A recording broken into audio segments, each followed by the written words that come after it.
Ce matin, nous sommes avec Magali Maté. Elle est thérapeute et coach relationnel. Bonjour Magali.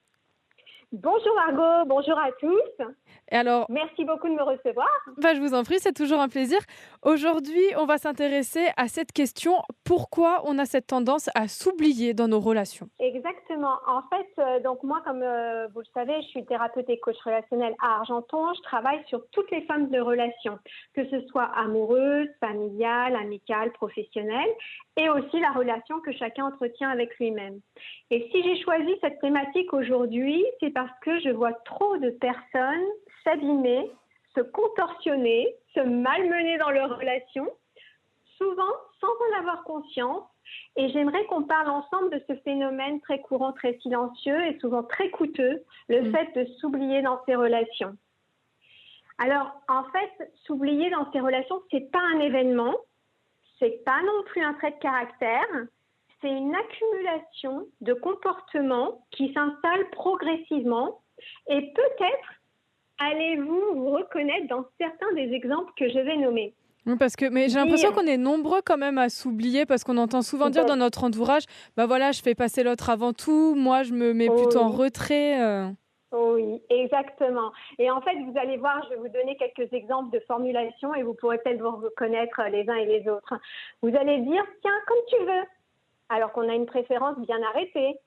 Garder pour soi une contrariété pour ne pas créer de tension. Remettre son propre projet à plus tard, encore une fois. Faire passer les besoins de l'autre systématiquement avant les siens. Ou encore afficher un grand sourire alors qu'à l'intérieur, il y a quelque chose qui pleure en fait.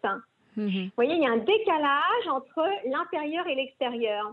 Et ce que je vois en séance, c'est que cela concerne toutes les formes de relations, pas uniquement le couple. Et très souvent, la relation la plus abîmée, c'est celle qu'on entretient, bien sûr, avec soi-même.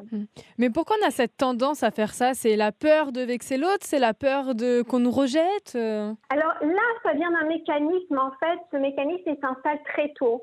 Et il n'est pas nécessaire d'avoir vécu une enfance difficile pour qu'il prenne racine.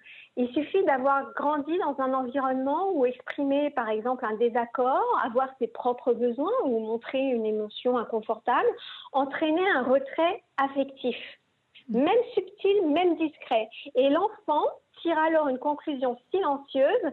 Si je montre ce que je pense vraiment, je risque de perdre le lien. Et sans le lien, en fait, l'enfant, lui, il ne survit pas.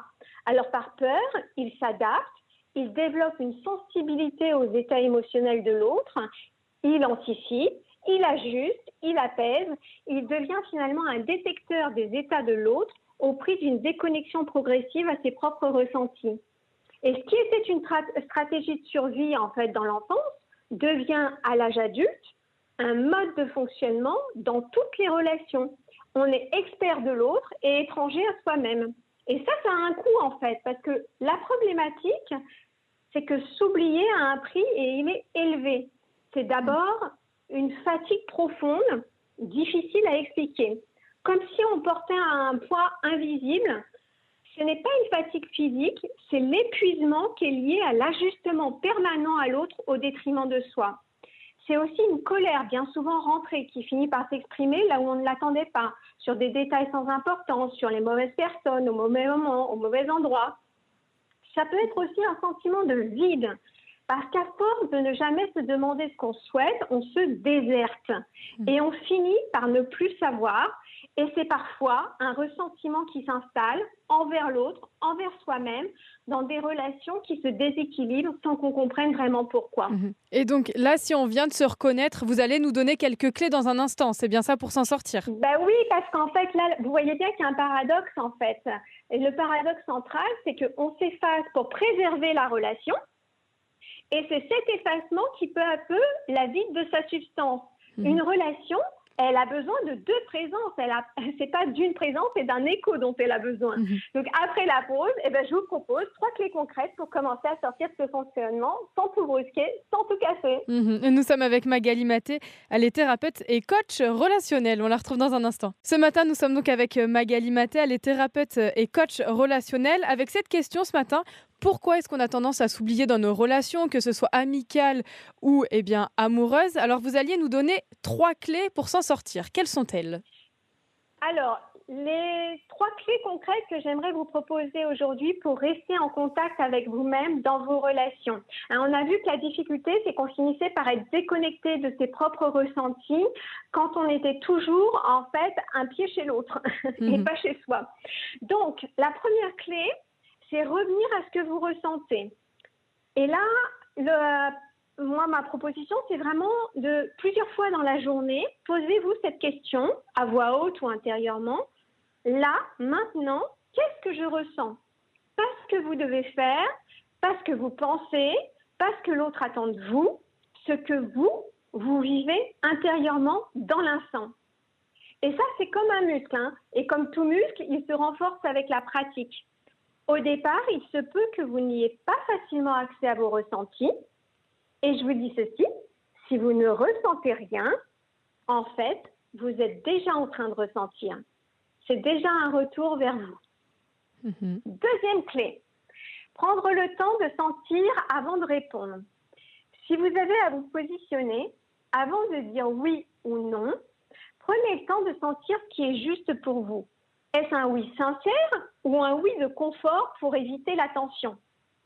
Dans une société qui court en permanence, mon invitation est de ralentir pour vous donner la possibilité de ressentir ce qui est juste avant de répondre. Et si dans l'instant vous n'y parvenez pas, vous pouvez tout à fait dire à votre interlocuteur « Merci pour votre proposition, cependant j'ai besoin d'un peu de temps pour vous répondre ». C'est une phrase qui se dit, c'est même une phrase qui se respecte. Et la troisième clé, c'est observer ce qui n'a pas osé s'exprimer. Le soir, je vous invite à prendre quelques minutes pour noter sur papier ou mentalement les moments de la journée où vous avez senti un désaccord surgir en vous sans que vous osiez l'exprimer. Et là, l'idée, c'est pas de vous juger ou de vous culpabiliser, hein. On n'est pas dans cet espace-là. Mais pour commencer vraiment à vous connaître profondément, identifier ce qui compte vraiment pour vous, et également où se situent vos limites et ce qui mérite d'être dit. Parce qu'on ne peut pas communiquer avec justesse ce qu'on ne sait pas d'abord autoriser à reconnaître en soi. Et donc, ce qu'on peut voir, c'est qu'est-ce que ça change, en fait, quand on revient à soi et quand on relationne avec les autres depuis cet espace-là. En fait, ce travail répété dans la durée, il offre de nombreux bénéfices, entre autres, savoir où se situent vos limites pour les communiquer avec assertivité, transformer progressivement vos relations en espace de respect mutuel où vous n'avez pas à disparaître pour être aimé, retrouver une énergie que vous pensiez perdue et surtout exister, ce qui est la base à partir de laquelle toute relation saine peut se construire. Voilà, ne pas Alors, s'oublier. Donc, on a toutes les clés maintenant pour exactement, s'en vous sortir. avez exactement les clés. Et puis, moi, évidemment, vous pouvez retrouver toutes mes activités sur magalimaté.com si vous sentez que vous avez besoin de vous faire accompagner sur ce chemin. Moi, en tout cas, je vous remercie tous et toutes pour votre écoute. Je vous remercie, bien sûr, Margot, chaleureusement de m'avoir reçue. Et je vous souhaite, bien sûr, à tous et à toutes d'oser être vous-même en relation. Merci à vous. Passez une belle journée, Magali. À bientôt! Au revoir.